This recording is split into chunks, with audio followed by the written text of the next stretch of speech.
Hey, I heard you charging people to enter your room now. Simi lancar. Soon.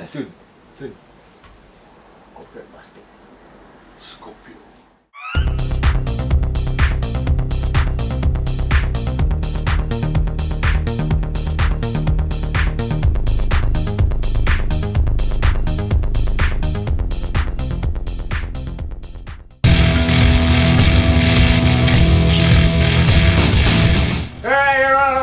Okay, you're watching another episode of Cosmic Fury.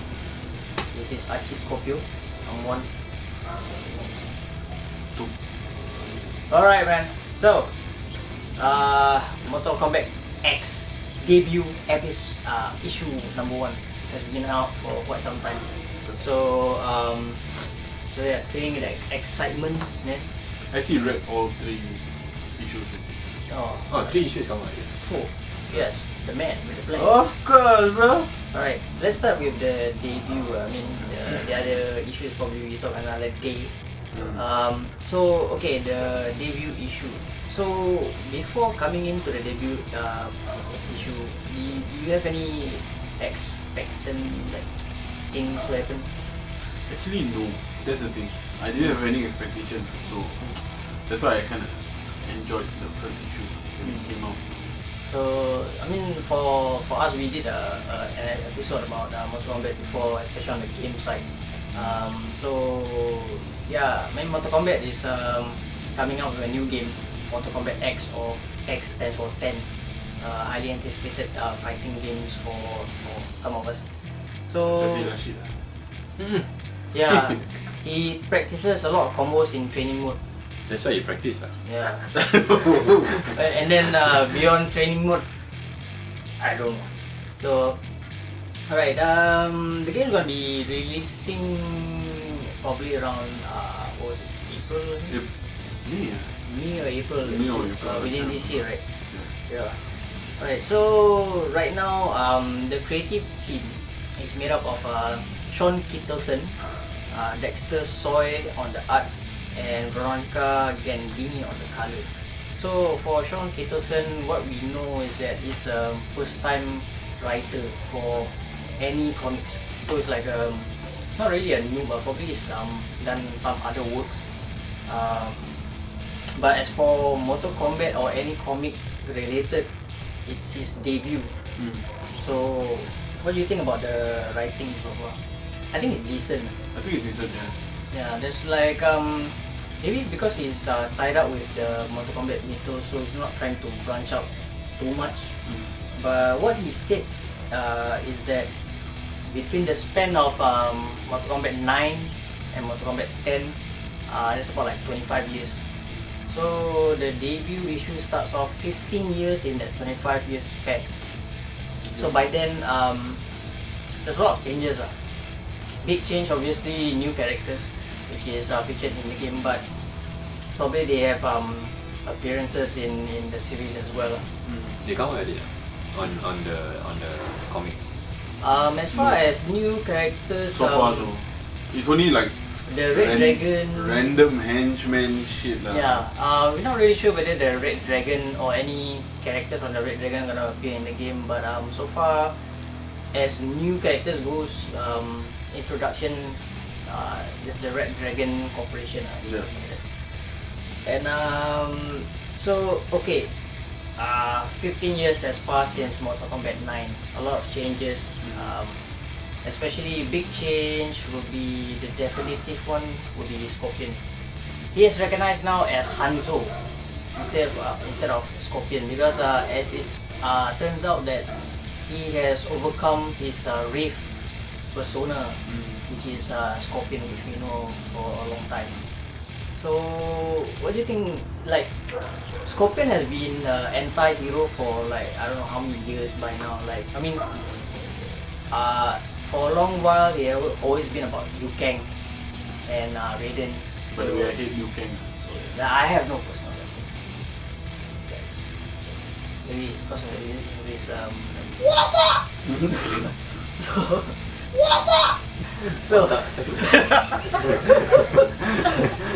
So yeah, Liu Kang has been the centerfold of being the good guy, against evil, and then there's like Kung Lao, this and that. So right now Scorpion is being more of the poster guy for Mortal Kombat, so to speak. And so now since Scorpion has been like, you know, like in the comics he's like more of an actual guy trying to find his place, and has overcome his like vengeance and you know that stuff. So what do you think? Is it like how would we say, like a good change? I mean, would you like him now, or would you rather he stick to, you know, being the Scorpion that we know for so long? I think I prefer the angry anti-hero kind of Scorpion. The old Scorpion. But the thing is, like I say, I read all 3 issues, but you can see they kind of building up to an explosion of character for him. Like as in, like, because now if you read, he's probably like the Liu Kang figure in the comic. But in the original like vengeful Scorpion, he had a very singular purpose, which is straight out revenge and probably nothing else. But now as Hanzo, he has like he has bigger responsibilities. He's like in the Shiraryu temple, he's like so-called like kind of the leader of the like he goes around finding survivors who in any like tragic events, like a soul survivor, who like bring him in and then be part of the temple and you know like train them up. So he's kind of like a responsible guy, you know, as Hanzo. He wasn't like that when he was like the original Scorpion, because he's just like out there just killing everybody, you know, being vengeful. So it's a singular purpose.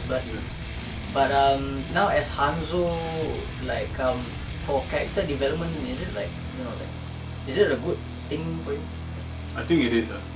Like, it's something different. If you're into the whole Mortal Kombat series in terms of like games, you know, movies, whatever, you will feel that when you first read it, you'll be like, it's kind of weird that you know, he's the whole, like I say, the whole Liu Kang feel to it. But if you continue reading, things will change. Alright, let's move on to like back to the first issue, where like it start off with Kenshi, the blind ninja we call him, running off with with a child on his back. End up along the pages we found out that the child is actually his son. So trying to introduce the Scorpion being into the panel, Kenshi runs and the Red Dragon corporation is trying to chase after him, and the panel's kind of like it doesn't like really leaves you any clues or anything. It's just like straight up, this guy belongs to this thing, and then it doesn't like really makes you figure things out. That's how simple the panel dialogue is. So they reveal that Kenshi has betrayed the Red Dragon and they are out to actually find him. So but then when the introductory of Scorpion comes in, like basically Kenshi like trespasses into the Shiraryu area territory, and the Red Dragon didn't actually realize it. So when Scorpion comes in to introduce himself, did you remember the part where he just like, get out of here? Then he did his signature like what was the thing, the chain, and so spear.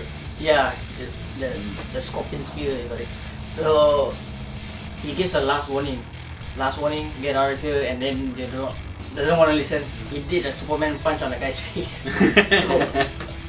That panel itself, I think it's pretty epic. So, no, then the part where he was the other henchman was there and he was standing with his Shiraryu's, I think, disciple or something. That he was actually holding a head. He was telling them to get out. So he was like a badass. Like, I swear. Yeah. So I mean, even though he's Hanzo now, he is still badass as Scorpion. Not like Liu Kang. Anyway, Liu Kang barely kills anybody. Like to what we know. Liu Kang is a pussy lah. That's all I can say lah. In movies or any other like drama series, he basically never really kills anybody. Even in the mini series, he's like a whiny little bastard. I swear. What, the YouTube one? The Yeah. movie, Yeah.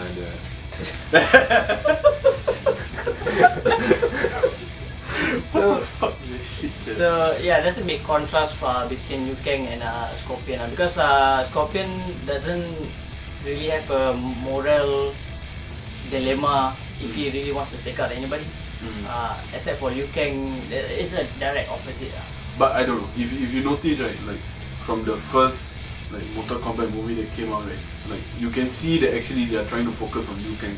Yeah. But as he progresses, you see the thing shifts to Scorpion. Yeah, maybe the Because the Liu Kang is an easy stereotype, right? It's basically their Bruce Lee character. But I mean, over the years, I guess fans are like changing, evolving. So I mean, they don't mind the change of like a new hero or a poster boy like call it. Because nowadays, it's like, I mean, besides Mortal Kombat, every single thing, people are kind of like crazy about the whole anti-hero role instead of a hero. Because it's more fun. Yeah. So then like let's go back to the son, Takeda. Kenshi's son. Well, he's referred to as the bastard child. So, and the interesting part is that Scorpion sees him also as a survivor because apparently his mom was killed. And prior to this, Kenshi didn't even know that he had a son in the first place. So, like, he's a player. Kenshi's a player. A blind player. Yeah, a blind player who doesn't shoot blanks. Not bad. So yeah, but so apparently not really his wife lah. I would say his partner. It's not an easy lady to take out. She eventually takes out like 3 Red Dragon assassins. Which is, I mean, there's one panel where she like slice off the guy's head like half. Oh, that's quite brutal. But the main thing is, all this happened in Thailand, bro. What was Thailand, bro. Was it Lampang? Yeah. Shabang or something. Yeah, somewhere in Thailand. So yeah, they incorporated an Asian country in it. So The movie also in Thailand, right? Really, man? that part I can't remember. If I'm not wrong. The Thailand. temple with the Buddha, Right. yeah, probably in Thailand. So It started in Hong Kong. Because the same shit. your soul is mine. Samsung. So okay, as far as so Scorpion sees the son as a survivor, and basically there will be a part in the panel where the son tries to escape. I mean, a child that young having a lot of angst, and like revenge in his heart. So Scorpion takes upon himself to actually stop the son from running away and take him as a so-called new disciple to the Shiryu clan, because they're a clan of survivors now. So what do you think about it? Like have you ever come across a time where you see Scorpion, like taking care of somebody, like being a mentor? I haven't seen that side of Scorpion like ever, like Scorpion being a mentor to anybody else. So yeah, I don't know. That moment, it kind of felt like he was like Raiden, For the longest time, we've always been Raiden being like the guiding, like person, to do this, to do that, and then now Scorpion is like stepping it up. Like, have you ever like saw it kind of weird or? It felt weird for me, but like for the first time seeing Scorpion, and then. But somehow I have a feeling that this Takeda will be like developed into like a new character. I mean, in the game. Maybe in the game, you wouldn't know. Because it's 15 years, right? Yeah. After that it's 25 years. Yeah. Agak-agak about that. Maybe we don't know. Maybe another reveal or could be a DLC. It depends on like how far the comic. Could be another ninja. That'd be cool. That'd be cool. So, Yeah. So so moving on to that, the last few pages we see Sub-Zero trying to find this dagger or something like that. I find it interesting in that panel for the part where he is finding the dagger for Lord Raiden. Instead of calling Raiden, he called Lord Raiden. So this Sub-Zero is like obviously a good version unless they say Raiden some kind of douchebag nowadays. So I wonder if that Sub-Zero, which version of that Sub-Zero? I mean, there's the older brother and there's the younger brother. So far they didn't. Yeah, they never. They didn't reveal any. Yeah. And I mean, I obviously kind of like more on for the Sub-Zero side. I would like to see more developments on this guy. And then before he took the dagger, he got ambushed by Kano. Yeah. Yeah. So right now we also don't know Kano is which. Who is he fighting for? Yeah, because in the panel it shows that Quan Chi is part of a Red Dragon associate. Yeah. So because they were Sub-Zero was in the temple in China finding the dagger. And then there was the mention of what's that curse called? The curse of the Kami-Dobu. Kami-Dobu. What the hell is it? I don't know, it sounds Yeah. like a tofu dish. Kami-Dobu, the curse of Kami-Dobu. Apparently it shows that the curse came from the dagger. So okay, we would need to read a few. Was it revealed in issue 2 and issue 2? So yeah, we gotta see how that develops. So yeah, Sub-Zero has been introduced in the debut of Sub-Zero, the new so-called Scorpion version, Kenshi and his son. Not much on the Red Dragon because most of the guys get taken out quite fast. Yeah. Yeah. So like I gotta read like issue 2 and 3 to see like if there's any more. Is there any more like characters revealed? 2 and 3 so far, no. But issue 3, you kinda, okay, it's a spoiler a bit, but issue 3, you kinda see the whole Scorpion a bit. Okay. Yeah.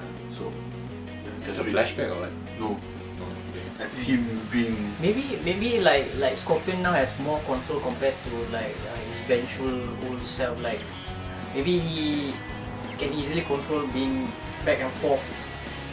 He's like I thought vengeful. that I'm always into it. But No, actually, well, he doesn't have a cloning issue once he transforms, so to speak. no, but if you continue reading to issue 3, at the moment where that old Scorpion come back, you kind of see that he's losing control. So there's still a struggle. There's still a struggle going on. But Civil War. Company lain bro. company totally lying Yeah. though. DC comic. So okay, like let's talk about the artwork that goes on into this. Like Mortal Kombat is famous for the gore and the graphical things that goes on in the game. But as far as like so far we're talking about the review. It's not really that violent. I mean, Yeah, there's a few it's not. panels where like chains going through shin bones, Superman punch to the face. Other than that, there's not that much of a gore going on. It's like, do you think it's like they're playing safe on the artwork side, I think it's more of like or is it not yet? he hasn't reached to that point yet. Yeah. I guess when it comes to like the middle of the series or something, then Then, everything will go crazy. So other than that, like the writing, I don't know, maybe because like Mortal Kombat is not really built on the writing aspect. I mean, they got a lot of mythos, but their writing is just borderline decent. Yeah, you don't have to be good. Yeah. For the mythos. Like from what I can see is that like when we read a Marvel comic, we can see that they try to put a mystery part into the plot, and they try to make you second guess certain events that's about to happen. So in Mortal Kombat, that doesn't happen at all. It's very straightforward. It's just straightforward. Like the writing is very they don't leave you any clues or anything. They don't make you guess. Maybe it's because like Sean Kitterson is like new artist. Not experienced yet. They're not that in writing. experienced yet. So, But I guess they're, because like you say, Mortal Kombat is not really based on like plots and whatnot. But I guess it's more of like the only reason why people want to read is because of the character reveal. Like what characters are going to come next, what characters are going to come next, you know, that kind of thing. And the fights, of course. Yeah, That's the main thing. yeah, it is a fighting game at its core.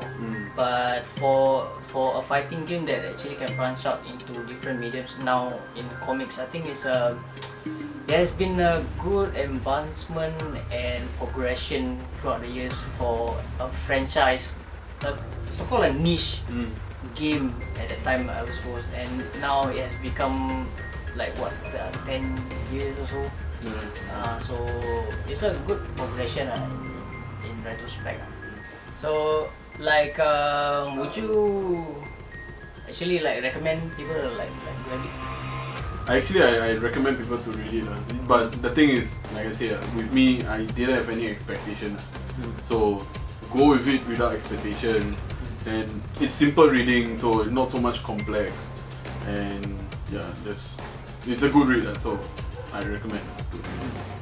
For me, I would say like, I mean, if you're not into comics, that's like, if you like the game and you would want to have an extra, you know, like value or maybe extra medium to the mythos, it's a good addition. The comics is a good addition. Like if you're into the games, like prior to this, even if you don't read the comics, I mean, the game itself is fine on its own. Basically, the comic serves as a flash for the video games. Like you play as a character, the character means something now. Yeah. Now that you've read the story. But I have a feeling that they will probably complete the issue at a time frame where the game will release. So it's like a build up. Somehow it's like a build up to the game. Yeah, it's a I would say because they did this to the Halo franchise, because the Halo franchise, they had comics and then they had the mini series. So it's like prelude. So it did Halo really well. So for NetherRealm Studio to actually decide to, you know, like expand their universe, it's a good take. So if anybody like play the game and then want to have an extra, you know, like stories and stuff like that, and then want to know more before the events of what happened before the release of the game, so this is it's a good take. Other than that, I mean, it's not really that important to get the comics because it's decent. It's not like some groundbreaking event, but it's decent enough for you to keep occupied before the game is released, which is in April.